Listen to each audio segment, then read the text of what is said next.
Mic check 1 2. It's the Y2K collector, and I am back.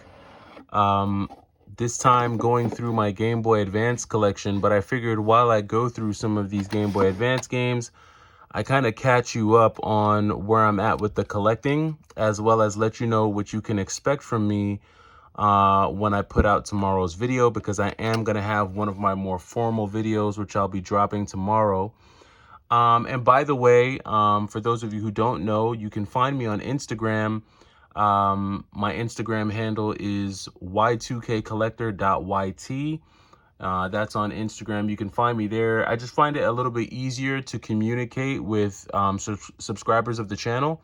On Instagram, it's just an easier way to communicate. So find me on Instagram. That's y2kcollector.yt. And that's definitely a place where you can connect with me a little bit easier. The page is fresh. I don't have a ton of posts up there yet, but there will be more posts to come. Now, as you all know, I've been going through somewhat of a purge of my collection. And a couple weeks ago, I was ready to sell it all, get rid of it all, which is why you still see this gaping hole in one of my shelves here. But one thing that you will see is that I have kind of put back some of the PS2 games that I was considering selling, as well as some of the PS4 games. I've kind of consolidated my PS4 collection to pretty much what you see here. I'm not going to go through all these games. You can kind of pause and take a look at what you see here for yourself. But I have some pretty cool PS4 games, nothing too crazy, and the collection isn't as big as it was. But I do have a box here of games that I was originally going to sell, but decided to hang on to thanks to some of the kind words of some of my subscribers. So shout out to you, those of you who wound up talking some sense into me. I've had a really emotional past couple of weeks, and they say you shouldn't really make rash decisions when you're in a heightened emotional state. And I would definitely qualify. I would say that I was in a heightened emotional state the past couple weeks. So I definitely had a moment where I started to reconsider and look at some of the games that I was going to sell, like these PSP gems here. These are going to be staying in the collection. Lunar. Can't believe I was going to sell some of this stuff. Hexy's Force. This is still kind of sealed, I think. Oh, the seal is torn here. But some of these RPGs that I have here for the PSP. As well as some of these games here, which is crazy because PlayStation's getting ready to come out with a whole new handheld. And, anytime these, anytime PlayStation or Nintendo, they come out with these new systems, people always want to revisit the originals. They're saying that PlayStation's going to be coming out with a second Vita, or Vita Part 2, or PlayStation Portable 2. I don't know how real that is. That could just be a whole bunch of talk and chatter. But I did have a bunch of PS Vita games that I was going to get rid of, including the Sly Cooper, the collection. These are all of the Sly Cooper games, all on one cart here for the PS Vita, so that's pretty cool. You've got games like Damascus Gear that I was getting ready to get rid of. Also, Senran Kagura was going to get rid of this one here. Persona 4 Golden, this one I was thinking of getting rid of. So I just had a bunch of games that I was really ready to just say bye-bye to in the collection. Even some Vita stuff here. Lost Dimension, Zeo Drifter, Bard's Gold. I still may get rid of Bard's Gold. Ragnarok Odyssey. So there are a few games that I was just ready to say la vie to. Decided to peel it back and keep these in the collection for now. I don't have to get rid of all of them in one day.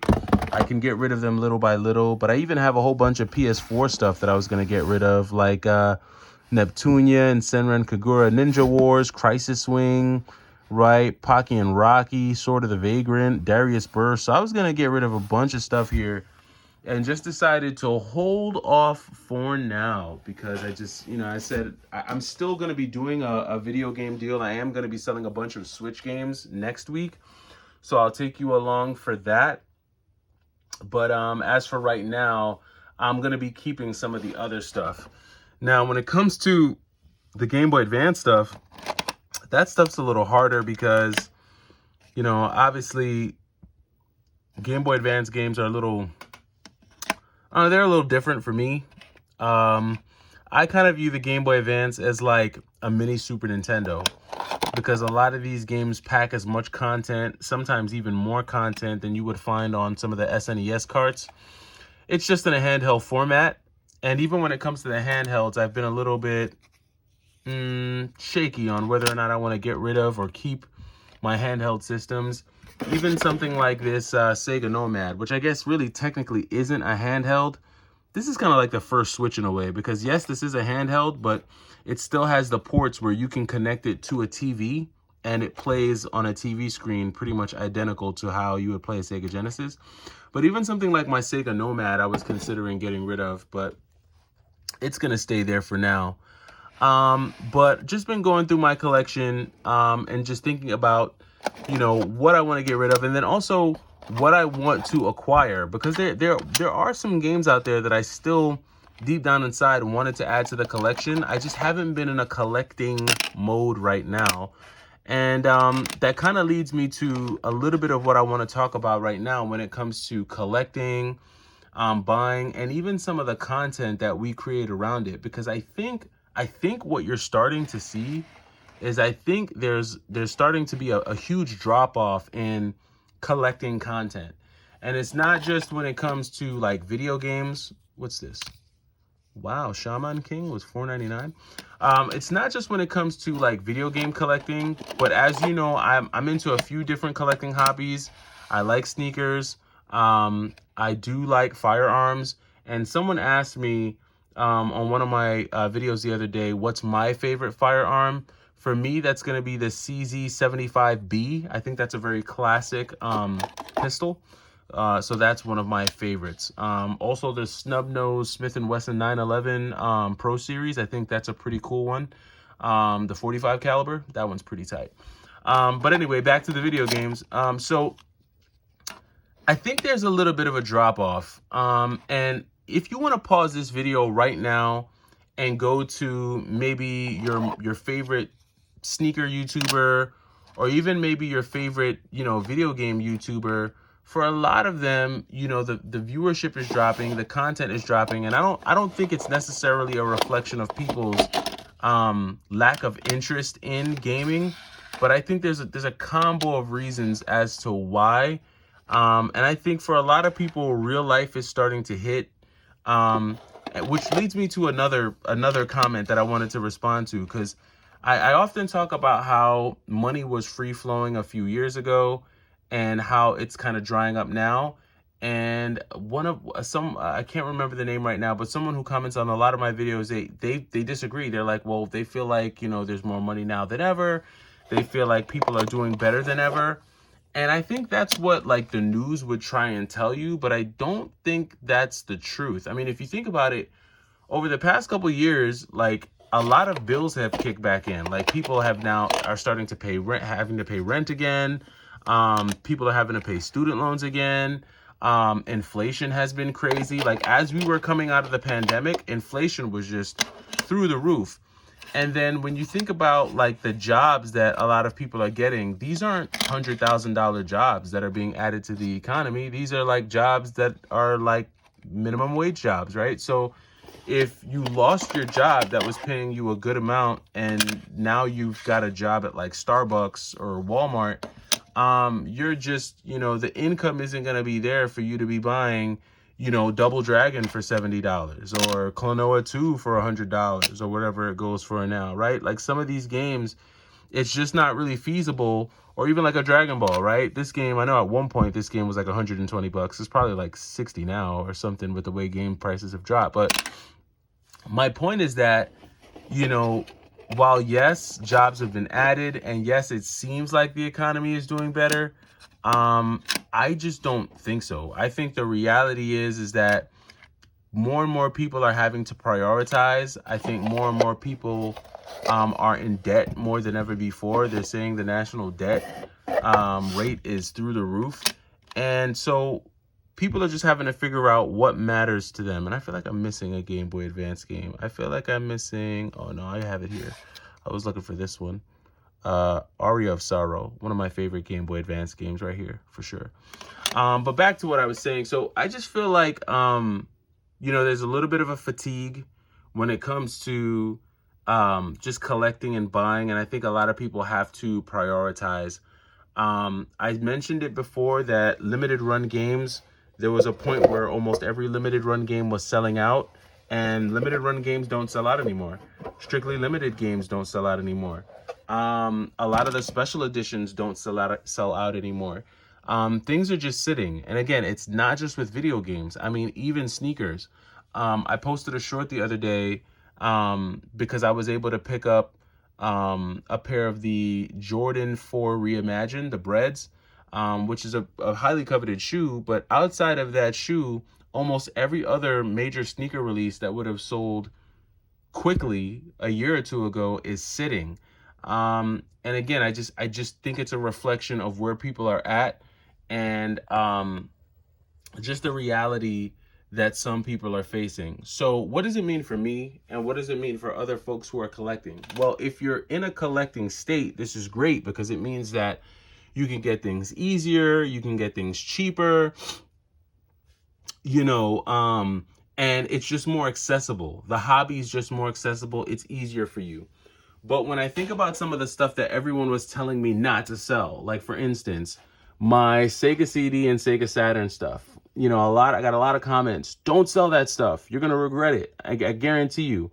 And when I think about it, they do have a point, because let's say the economy flips again, and let's say it starts to boom even more. I could easily see games like Burning Rangers, which was once, $800, $900, which is probably now $600 or $700 now. I could easily see a game like this shooting back up to $1,000. I could easily see House of the Dead shooting back up to $700, whereas, this is probably a $400 game now. So I think it just really depends on what it is you're getting your hands on and what it is you're collecting. For me, I had spent so much time getting rid of a lot of the fluff in my collection that I feel like everything in my collection is something that I wouldn't want to have to buy again if I had to. Like, I do not want to have to buy another copy of Futurama. Like, that's not a game I want to have to go out and buy again if I sell it. Or Samurai Western. I don't want to have to go looking for that game, regardless of how much the gaming market has dropped, because these are still expensive games. They may not be as expensive, they may not be as inflated as they were, but they're still expensive games. So what does it mean for me? I think for me, it just means that I've been able to take some time, decompress. And again, I'm still selling. Doesn't mean that I'm not selling, and it doesn't mean that I'm not downsizing my collection. But I think that the portion of my collection that I'm downsizing on right now is still heavily on the Switch. I'm not really trying to give up any of my retro stuff. I've been trying to sort through like a lot of my DS and 3DS stuff. And as you can see, like this DS collection is a lot smaller than what it used to be. I mean, I used to have way more games, and I even had to pull some back because here, I'll do a spin-a-rooney and show you even here in this box. I mean, if you look in here, I was getting ready to sell a bunch of DS games and 3DS games. Here, let me move all this stuff out the way. But this was a box that I was getting ready to take to my local game store and get rid of these. And I mean, some of these DS games like Ivy the Kiwi, it's a pretty sick game. I mean, graphically, look at that. Some beautiful graphics on this game. The only thing that annoys me about this game is you got to use the stylus when you play it. But games like Ivy the Kiwi, right? Or even this guy here. Look at this one. Draglade. I think that's how you say it. A really cool Atlas kind of RPG style game, like a versus RPG style game. Some really cool and unique games that I have here on the DS that I was just getting ready to toss. And not toss, but you know what I mean, like sell and get rid of. And I had to pause for a second and say, some of these DS games are pretty tight, and even if I'm not playing them every single day now, I do have kids who maybe they may want to experience Mario Luigi Partners in Time. Maybe they don't want to emulate it. Maybe they actually want to take a DS and try it out.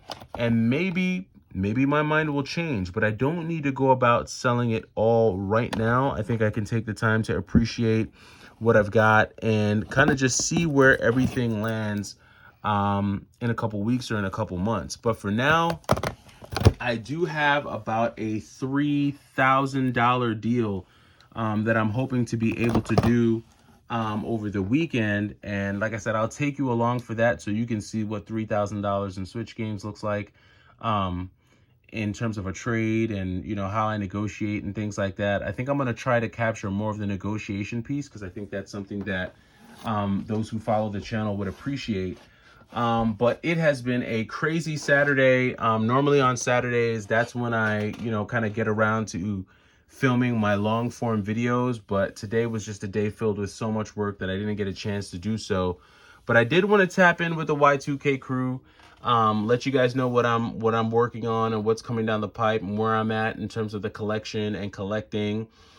Definitely more to come. I know this video probably felt like a little bit of a ramble. Well, most of these types of videos are, but I'm definitely looking forward to share this weekend. Be on the lookout for this video because it's going to be a little bit different. I'm going to be sharing more life aspects. It's going to be a little bit more introspective. The production quality is going to be a lot better than kind of these off-the-cuff videos. So definitely stay tuned. Even though when I put all that effort into those videos, it's like those are the least viewed videos. I don't get it. I don't get it. But I did get a comment that from one person that they do like those types of videos. So I'm gonna keep making those because that's kind of, you know, how the channel started with the okay, mic check 1 2. So gonna try to get back to that. But thanks for stopping by. We crossed over 1,600, so man, super shout out to everybody who's been subscribing. You guys are awesome.